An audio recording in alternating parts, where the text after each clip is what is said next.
ಓಡ್ರೋ ಇದು ಸರ್ಜಾಡ್ಡ ಓಡ್ರೋ ಇದು ಸರ್ಜಾಡ್ಡ ಸರ್ಜ ಬಂದು ಸರ್ಜ ಆಕ್ಷನ್ ಕ್ವೀನ್ ಸರ್ಜ ಬಂದು ಸರ್ಜ ಅಣ್ಣ ಧ್ರುವ ಸರ್ಜ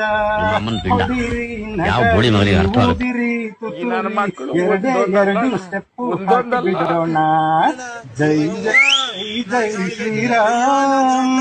ಶ್ರೀರಾಮ ದೂತ ಹನುಮಾನ್ ಜೈ ಜೈ ಜೈ ಜೈ ಶ್ರೀರಾಮ ದೂತ ಹನುಮ. ಸರ್ ನಂದು 2 ಕ್ವಶನ್ ಇದೆ. ಇವಾಗ ನೀವು ಸೆಲೆಬ್ರಿಟಿ ಅಲ್ವಾ? ಈಗ ಯಶ್ ಅವ್ರದ್ದೊಂದು ಲಿಪ್ಸಿಂಗ್ ಹಾಕ್ಬಿಟ್ಟಿರ್ತಾರೆ, ನೋಡಕ್ಕಾಗದೆ ನಗಕ್ಕಾಗದೆ ಹೇಳಕ್ಕಾಗದೆ ಅಂತ. ಸೆಲೆಬ್ರಿಟಿ ಆಗಿ ನೋಡಿದಾಗ ಆ ವಿಡಿಯೋ ಹೆಂಗೆ ಅನ್ಸುತ್ತೆ? ಒಬ್ಬ ನಾರ್ಮಲ್ ಪರ್ಸನ್ ನಮ್ಮ ಥರ ಸ್ಕ್ರೋಲ್ ಮಾಡ್ಕೊಂಡು ವಿಡಿಯೋ ನೋಡ್ತಿರ್ತೀರಲ್ವಾ, ಆವಾಗ ಹೆಂಗೆ ಅನ್ಸುತ್ತೆ? ಯಾಕಂದ್ರೆ ಎಲ್ಲ ಕಡೆನೂ ಇದೇ ಸದ್ದು, ಸರ್ಜಾ ಅಡ್ಡದ್ದೇ ಸದ್ದು. ಸೊ ಆ ಸದ್ದಿನ ಬಗ್ಗೆ ಏನು ಹೇಳ್ತೀರಾ? ಸುಮ್ಮನೆ ಸದ್ದಾಗಲ್ಲ ಅಲ್ವಾ? ನಿಜ ನಿಜ. ನಿಜವಾಗ್ಲೂ ಕಷ್ಟಪಟ್ಟು ಬರ್ತಿರೋದು, ಅವ್ರ ಟ್ಯೂನ್ ಇಷ್ಟ ಆಗಿರ್ಬೇಕು, ಮತ್ತೆ ಯಾರು ದಡ್ರಲ್ಲ, ಯಾರು ಶೇರ್ ಮಾಡೋರಲ್ಲ. ಸೊ ನಿಜವಾಗ್ಲೂ ಅಷ್ಟು ಮಾಡಿದ್ದಾರೆ ಅಂದರೆ ಅದರಿಂದ ಒಂದು ಟ್ಯಾಲೆಂಟ್ ಇದೆ.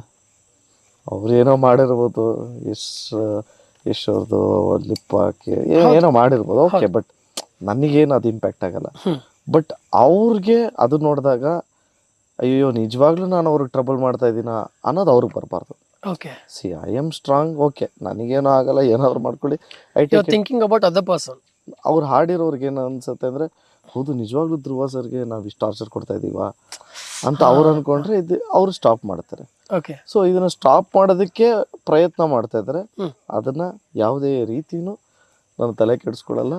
ಇನ್ನೂ ಜಾಸ್ತಿ ಮಾಡಲಿ, I will be there for them. Definitely I am there for them. So like ಎಷ್ಟು ಜನ ಅಭಿಮಾನಿಗಳು ಬರ್ತೀರಾ, ಧ್ರುವನ ಹೇಳಿದ್ದಿಷ್ಟೇ, ನನಗೆ ಯಾವುದೇ ತೊಂದರೆ ಆಗಲ್ಲ, ನೀವು ಬಂದು ಹಾಡಾಡಿ ವಿಡಿಯೋ ಮಾಡಿ ಅಂತಲೇ ಹೇಳಿದ್ದು. ಸೊ ಹಾಗಾಗಿ ಅದನ್ನ ಸ್ಟಾಪ್ ಮಾಡೋಕ್ಕಂತೂ ಆಗಲ್ಲ, ಯಾಕಂದರೆ ಅವರೇ ಹೇಳಿದ ಮೇಲೆ ಯಾರು ಸ್ಟಾಪ್ ಮಾಡೋಕ್ಕಾಗತ್ತೆ.